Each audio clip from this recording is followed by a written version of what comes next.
Welcome, everyone, and thanks so much for joining us on the Flourishing Life podcast, where we will be discussing what we see on the daily.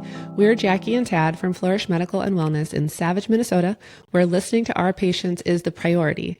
Our foundational medicine clinic bridges the gap between traditional and functional medicine. We are pattern recognition specialists that focus on individualized patient care and health optimization. With a combined 30 years of medical experience, our goal is to provide insights that help you take control of your health. Be sure to follow us on Instagram at Flourish Medical Wellness and on our website, flourishmedicalwellness.com, to stay up to date with what's happening at the clinic. The following content is the opinion of Jackie and Tad Tewes and is not intended to diagnose or treat any medical conditions. Be sure to speak to your healthcare provider for your unique health needs. Welcome back, everyone, to the Flourishing Life podcast. Tad and Jackie here from Flourish Medical and Wellness, where listening to you, our patients, is our priority, and practicing a team approach to foundational wellness for long-term healing. So it is May, which means it is Women's Health Month. Yes, we are excited. This will be a fun one. Yeah, so we missed you last month. Sorry about that. Things just got a little busy. So we missed our April podcast episode, but we will bring it strong for this episode. So it'll be good. We had to get through spring break with everyone. Everyone was coming back from their spring break trips and talking about how to get back on track. So that's what we've been doing the last 3-4 weeks. Yeah. All right. So we are going to dive in, as always, to some different patient kind of case studies, what we've been seeing here in the clinic. Hopefully you'll have some good, helpful takeaways from those things. So do you want to start? Absolutely. So one thing that I have had a lot of questions about from women over the last month, over the month of April, is insulin resistance and then how insulin resistance changes as women age. But there's a significant difference in terms of how women's bodies handle blood sugar and utilize insulin in their 30s, 40s, and then 50s when most women do enter menopause. So let's take a dive into insulin resistance. And just for the background, we need to think about how the body manages blood sugar. So at a basic level, we need blood sugar. We need sugar in our bloodstream to live and to function. And insulin is that hormone that our body uses to help control or lower blood sugar, as you know. But that process, if it gets slower, if it gets inefficient, then we refer to it as insulin resistance. And then eventually it gets to a point of prediabetes, which typically we'll diagnose with what's called an A1C on lab work, and then into diabetes, where that A1C would rise to a level of 6.5 or higher, which is a big cause of inflammation and also can be very frustrating with things like improvement of body composition and weight loss. So when we're looking at women in particular with insulin resistance, one of the things we talk about is the hormonal changes, especially in a woman's 40s and 50s, that can lead to changes in how that woman's body manages blood sugars. So what we tend to see is as progesterone starts to drop off, especially in a woman's 40s, we'll start seeing some changes with insulin use and it becoming a little bit less efficient. And so blood sugars can slowly rise. When testosterone had dropped off earlier, typically in a woman's late 20s or 30s, that can lead to some changes in muscle mass because testosterone is that sticky hormone for both women and men for maintaining muscle tissue. And as we lose muscle, we can't manage blood sugars quite as well. And then eventually, as women move into more later perimenopausal stages in menopause in early 50s, that's when we see estrogen really drop off. That production from the ovaries changes. And that's when we can see some pretty significant changes also in body composition too, especially with adding some midsection fat. So when we're looking at strategies, especially as women move into their 40s and 50s, the strategies aren't the same for every woman. You know, the big things that we look at or those big pieces of the framework are going to be, what does activity look like? What do eating habits look like? Sleep hygiene. And then also those supportive things in the background, like thyroid hormone, which is a huge master regulator hormone. And then also the sex hormones, testosterone, estrogen, and progesterone as well, and making sure that those are optimized.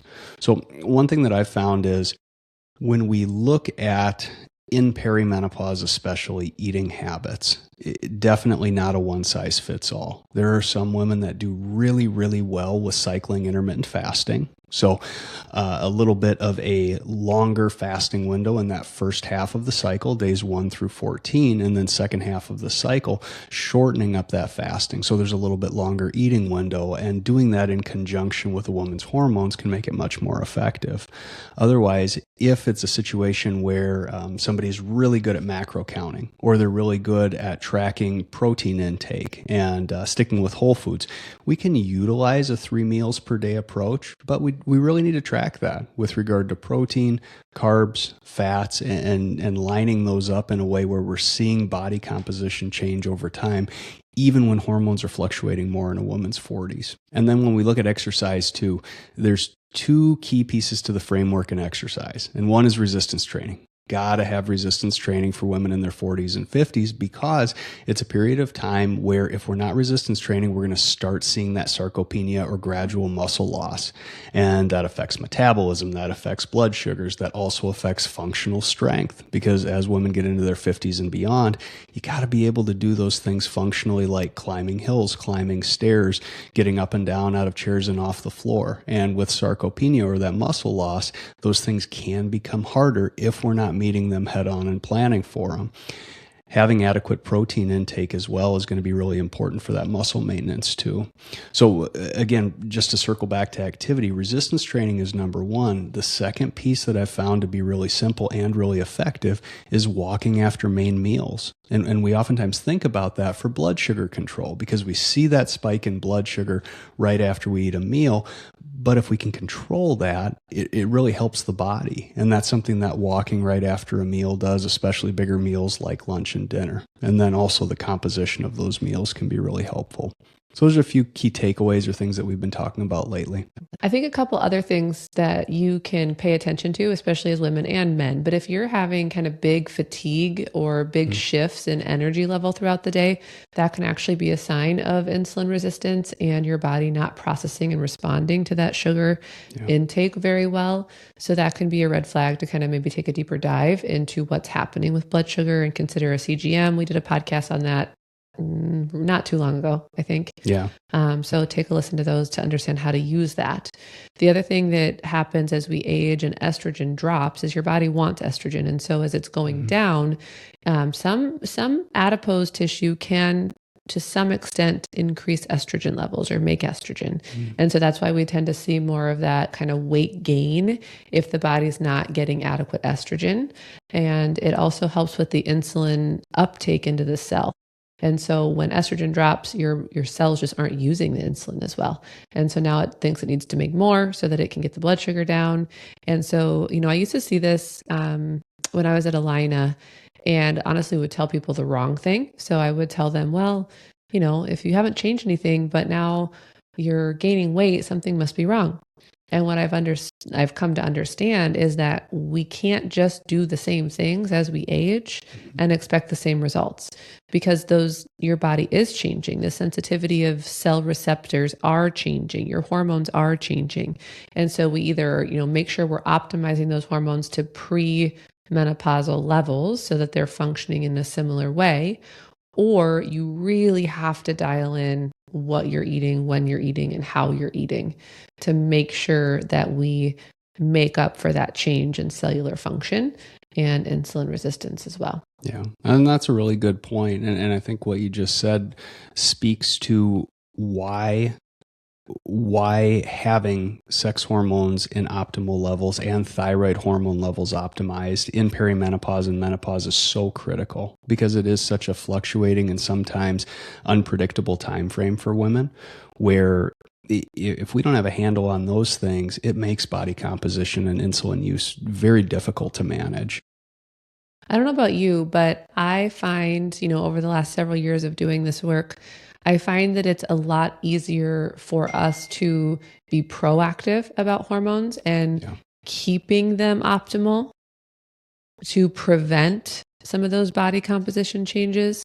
And it's actually harder to kind of treat it after the fact, right? So say a woman comes in her 50s, she's been without a period for 2 years. So she's postmenopausal.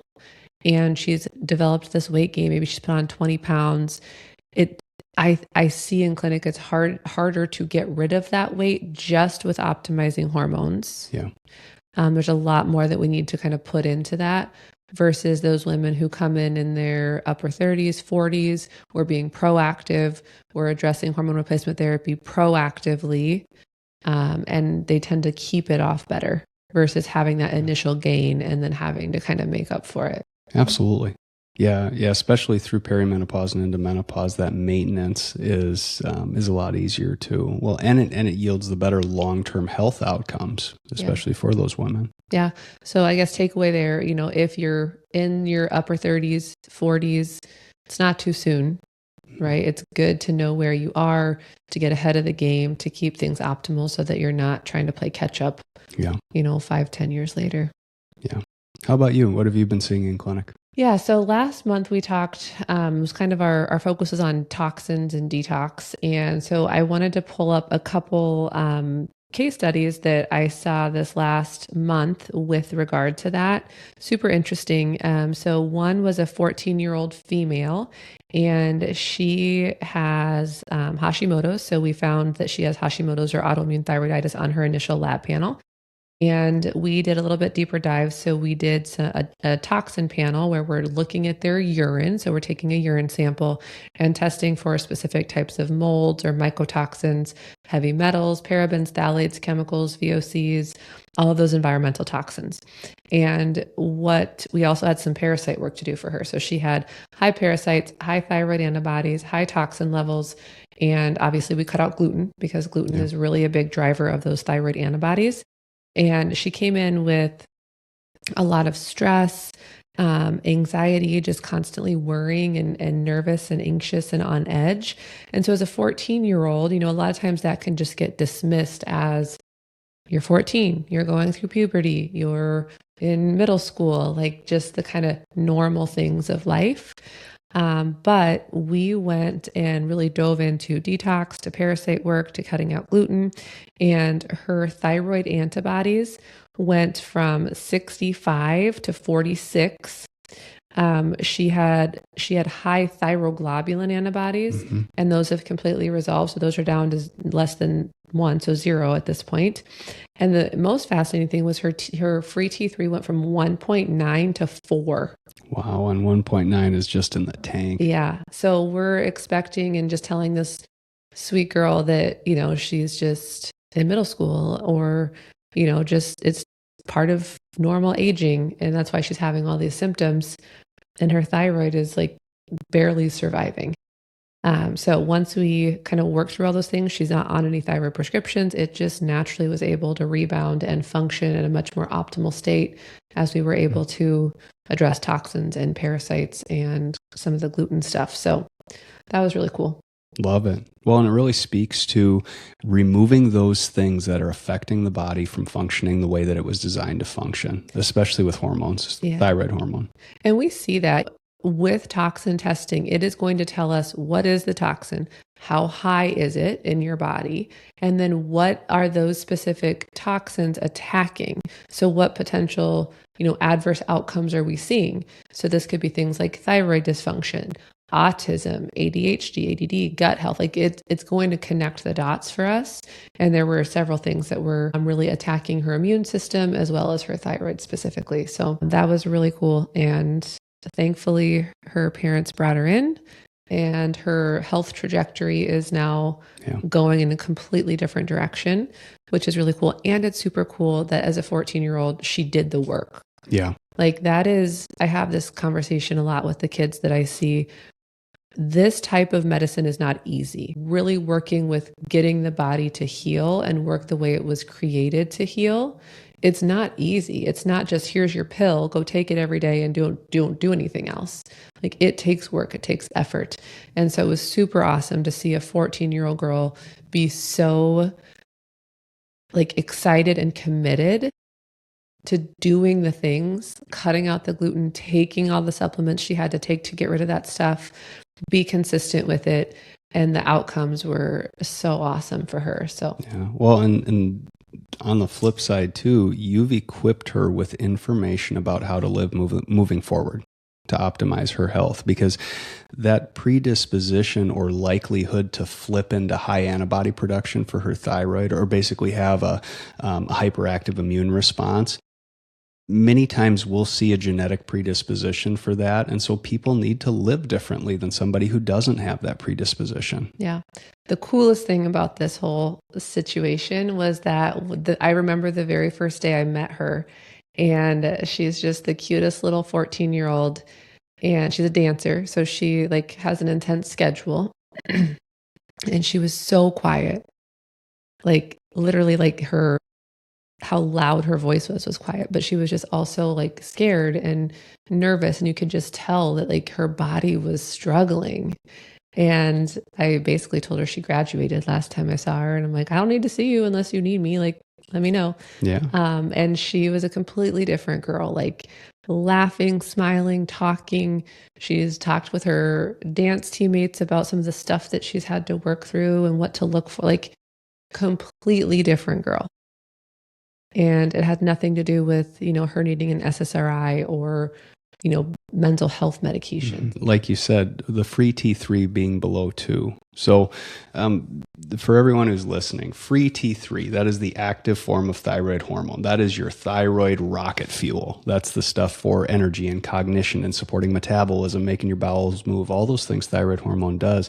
At a level of 2.2 or less, people are chronically fatigued, barely getting out of bed, brain fog all the time. I mean, and she came into your office at 1.9. I mean, that's having trouble staying awake just talking to somebody. Yeah. And even the anxiety piece and the mood stuff. I mean, that has a huge impact. So completely different girl. That was super cool. And then my other big, most substantial toxin case was a little 7-year-old male. He had initially come in, I've been working with him for a few months now, but he was having a really hard time with like transitions between classes or mom and dad, things like that. Teachers were constantly bringing things to mom, like, hey, this is going on. We're having issues here. Had some kind of tendency toward defiant behavior. He had also had pretty consistent tics, and right when I started seeing him, they were worsening and just continued to get more and more severe. So like blinking, kind of head and neck and mouth twitching as well. So these tics that were just getting worse and worse. And so finally mom was like, what is going on? Also was having a lot of trouble just with anxiety and worrying, hard to sit still. So, some of those ADD, ADHD tendencies, but mom was really adamant about like, I don't want to put him on meds. Is there something else we can do? So again, we did some toxin testing for him. They have been really great at cutting out all dyes and really controlling sugar for him. And the report that I had when I just saw him back was his reading. So his teacher said his reading has significantly improved. They're not hearing any complaints or issues coming home from school, which is amazing. His tics are completely gone. Wow. Even his teachers and his grandparents have noticed a big difference just in his overall behavior. And I can even notice a change. Like when he's here in clinic compared to the first day he walked in, really uptight, nervous, like kind of overly assertive to the point of aggression, but not, he's 7, right? But it was just different than what we typically see. And now he is just confident and calm and can express himself more clearly. And the tics are gone. Like he's, again, a different kid. But it took work, right? Like he took the supplements, mom put them in his drink, and he stopped having the bad foods, even though it wasn't easy as a 7-year-old. So he's made really amazing progress as well. That's so cool. Yeah. So those are my 2 big toxin detox stories that stood out from the last month. Okay, so big takeaway from this is that if something feels off, right, it's not always just, well, this is just how it is and we need to be on some medications. There could be underlying issues that are really causing the body to respond that way. Yeah. And so toxin testing, what we're eating, what our nutrients are, they make a big difference. And if we're never checking them, they are going to be missed because it's not something that your traditional medical practitioner is going to check and address. So any parents out there, adults out there who have weird symptoms, like that's really the best way to describe it. Just things that are off and there's no good answer. There's a very good chance that a toxin panel and detox is is a key for your healing and health. Yeah. Yeah. And that's something just as a practice here, we've been doing a lot more of lately in terms of, understanding everything to test for, what a full toxin panel entails, and then how to help people with that. And I will say too, there's a lot of noise out there in the medical world on all the things. And so it's not that necessarily all the noise is wrong, but especially when it comes to the detox world, we really have to know what it is we're getting rid of to create that specific detox plan for you. So if we're just shooting in the dark and we don't actually know, number one, are you using products that are actually going to work to get rid of those toxins? But then number two, what if you're detoxing from something that's not even there? And so then you think, well, that didn't really do anything, so this must not be the issue. But what if you weren't detoxing from the right thing? That's why testing can be so helpful. And it also helps us identify where those toxins are coming from so that we can stop the exposure as well. Absolutely. All right. What do you got? All right, let's talk about a couple wins. I love the wins section. So I had a 49-year-old woman come back in this week, and first time she came in, weight loss was her number one priority. Also struggling with energy, struggling with some cognitive function too. And when she came in this last week, she hit the 50 pounds of weight loss mark, which was a huge goal for her. She lost 50? She lost 50 pounds. Yeah. I mean, and complete shift in body composition. Of that 50 pounds, probably about 4 pounds of that were muscle. So, I mean, she did lose a small amount of muscle, but the vast majority was fat, and her percentage body fat dropped about 10, 11% right in there. We did this with changing up her eating habits. We did some intermittent fasting.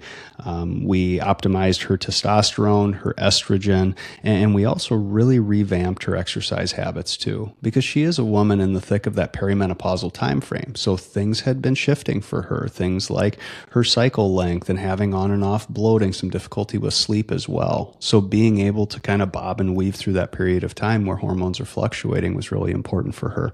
But I mean, she's been great, slow and steady all the way through. And there were times where she'd lose more, times where we would plateau for a week or two, and then things would start up again as long as we were diligent. The next woman, let's see, 58-year-old female. And this is kind of a cool one. So she just started microdosing tirzepatide about a month ago, and she has been an absolute rock star. So over that month, she has lost about 6 pounds. She's right around that 6 pound weight loss, and she has actually gained muscle during that time frame. So this isn't something where she's losing too rapidly to where her body is going for muscle as low-hanging fruit for energy. She's putting in the work, resistance training 5 days a week, optimizing protein, counting her macros, and it's absolutely incredible. I mean, she's as strong as she's ever been at age 58, and body composition is right where it should be now. So from a metabolic health standpoint, she's doing a great job. So I think that case really speaks to so many myths or things that get thrown around out there. Like 58, first of all, right? Like that's impressive at that age to be able to do that. But again, it speaks back to like getting her body back to a healthy metabolic place and giving it the tools that it needs to be able to do that. Yeah. And then there's so much out there again about, GLPs and muscle mass loss. Yeah. Like so much. But it is not always true. If it's done the right way, we're not going to see that. Yeah. But the key is it being done the right way and tracking. You have to track, you have to know, and then you have to be working with somebody who knows what levers to pull if we are seeing that go down. Yeah.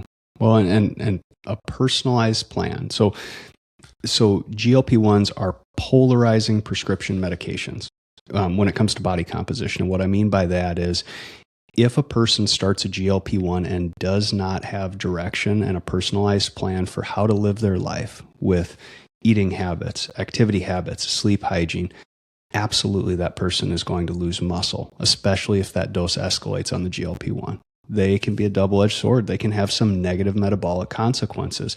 On the flip side, when they're used in low dose in concert with the right lifestyle, they can be incredibly impactful, and they can totally change somebody's health trajectory. But you got to have the lifestyle in place. Otherwise, people get in a bad spot where they lose a bunch of muscle and then they try and get off these medications and they can't. Yeah. One of the things, common questions I've gotten recently, and this goes along well with Women's Health Month, is mammograms. Yeah. And options for that. Kind of the nuts and bolts of this is that there are no great, like perfect breast cancer screening tools out there. There is one, I don't know if you recall the speaker that we listened to. She's an oncologist, big women's health advocate. And her clinic and her are actually working on a new type of breast cancer screening, which is going to be, no risks, and then just better outcomes and results as well.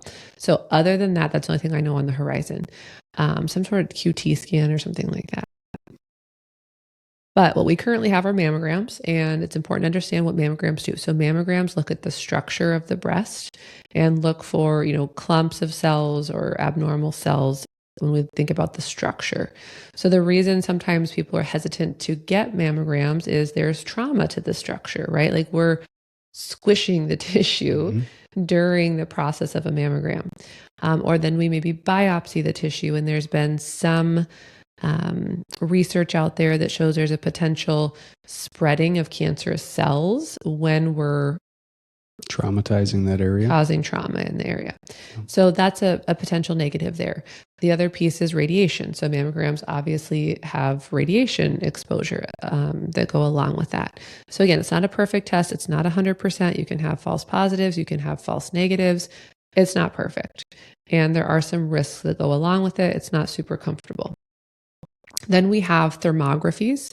Thermographies, I'm not a thermography expert in any means, but from what I know about them is that we're looking more at the flow instead of the structure. So if there are, a clump of cells that are having this active blood flow to them or being some feeding source, then those cells can grow. And so that would be more of a concern of cancerous cells.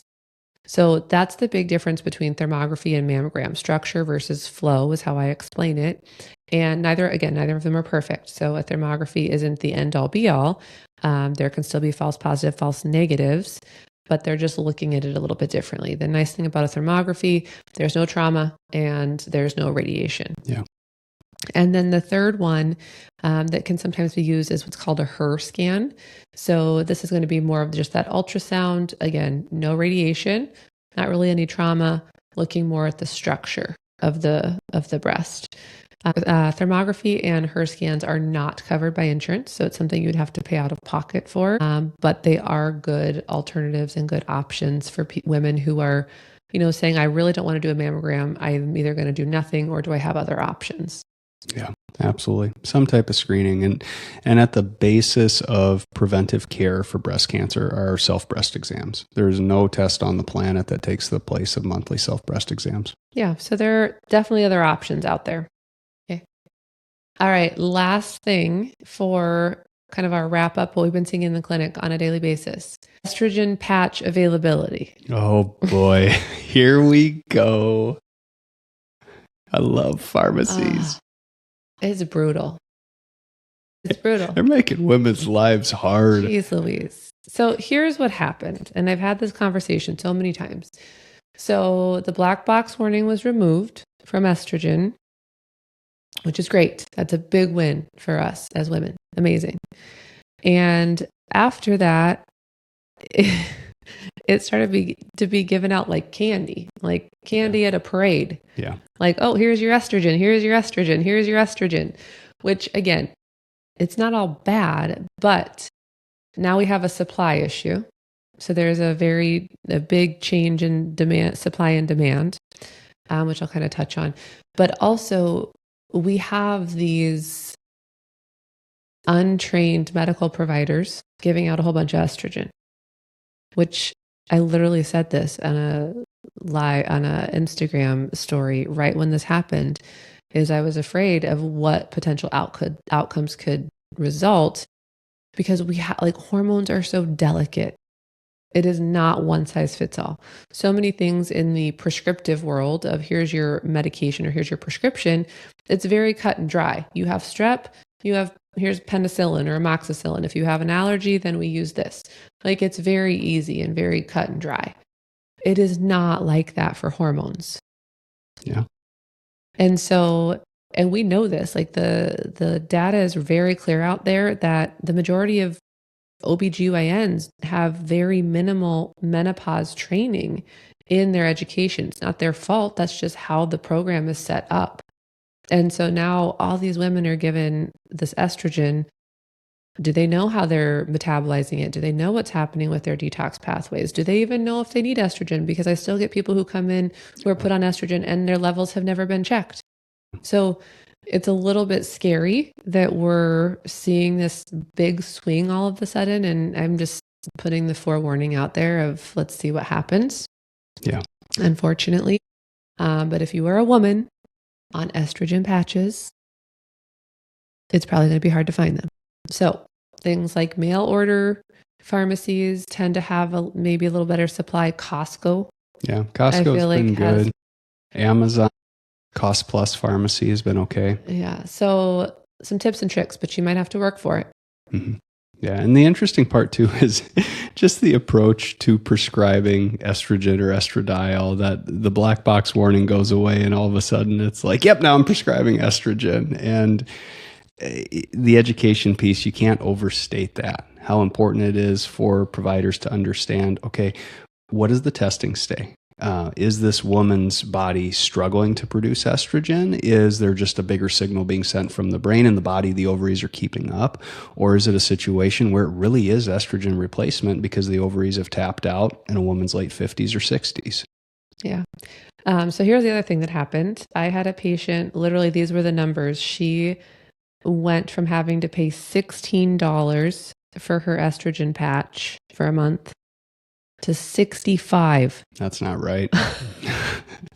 That's so bad. That's price gouging. That's so really bad.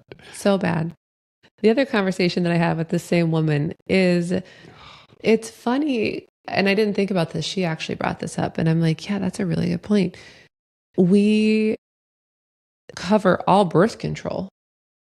Like birth control is basically free with insurance. Yeah. But we won't cover women's HRT.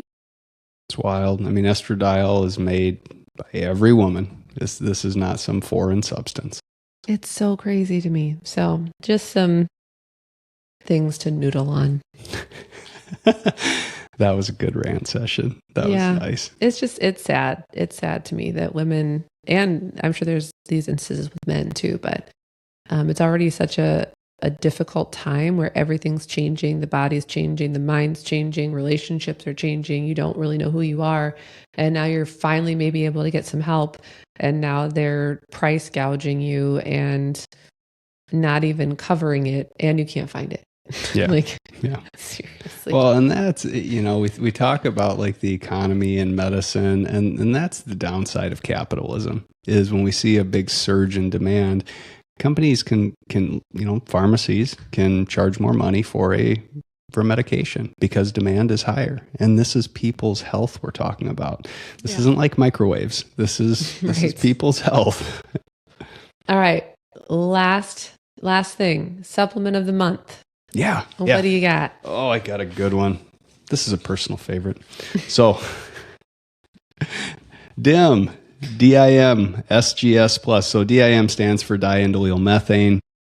There's some sulforaphane in here too, as well as some pomegranate extract, but this works really, really well for women for their hormones. And when we think about the function of what this does for women, DIM, it does two things. It is a weak aromatase inhibitor. So aromatase being that enzyme that converts testosterone to estrogen. And by inhibiting that, it helps women maintain testosterone, which is really a feel-good, function-well hormone for women. And then on the flip side, it helps with estrogen metabolism. So as you know, and women should know this, your body breaks down estrogen in multiple different pathways. Some of those pathways are very good, natural, healthy pathways. Other ones are dangerous and they create some pretty nasty metabolites. What DIM does is it helps shunt away from those bad pathways, especially with the sulforaphane, in terms of just good estrogen breakdown and metabolism. Love it. So women, Even girls. I'll sometimes use this in younger patients who have really heavy, painful periods, just to help with lowering some of that estrogen, that 4-OHE pathway. So it can be good in younger girls as well with heavy, painful menstrual cycles, as well as women, especially with HRT. That's pretty much it's a need with HRT. Even, I mean, I wish pretty much every woman could take DIM. HRT, no HRT. It is a good idea to take it with food, though. Some people who are more sensitive to it can get a headache if they take it on an empty stomach. All right. Mine is VH Balance. So VH Balance, I always just explain this as it's a probiotic for the vagina. So it's really replenishing and restoring the good, healthy bacteria that are supposed to be in the vaginal area to keep all the bad stuff away. And we can see a big change and shift in the vaginal microbiome with hormonal changes. So during pregnancy, during perimenopause, menopause, we can see huge shifts there. So great option for reestablishing the good, healthy bacteria that's going to keep away the bad. So if you struggle with things like itching, discharge, odor, VH Balance is your thing. 1 a day. What else you got? That's all I got. What do you got? Nothing. This was kind of fun. It was good to get back in the saddle. Yeah, it's been a while. Sorry that we were gone for a little while. We got really busy there for a minute. All right. So next month, I believe, is Men's Health Month. So stay tuned for the men, or send this to a man next month. Any final words? Everybody, as this weather gets nicer outside, really work on getting your sunlight. Get your sunlight, get your habits in place, because now that summer is here, it makes it easier to get up earlier, get outside, get some of that morning sun. It's not only good for your body, it is great for your mental health as well. All right. See you next month. Thanks for listening to the Flourishing Life podcast. You can watch the full video version of this podcast inside the Spotify app or on our YouTube channel. If you liked this episode, please rate, review, and subscribe on your favorite podcast app. And we would love it if you would share this episode with a friend and follow us on socials, Instagram, TikTok, YouTube, and Facebook, or on our website at flourishmedicalwellness.com. Chat soon, everyone. The information on this podcast is for educational purposes only and is not intended to replace medical advice or to be a substitute for professional medical diagnosis or treatment.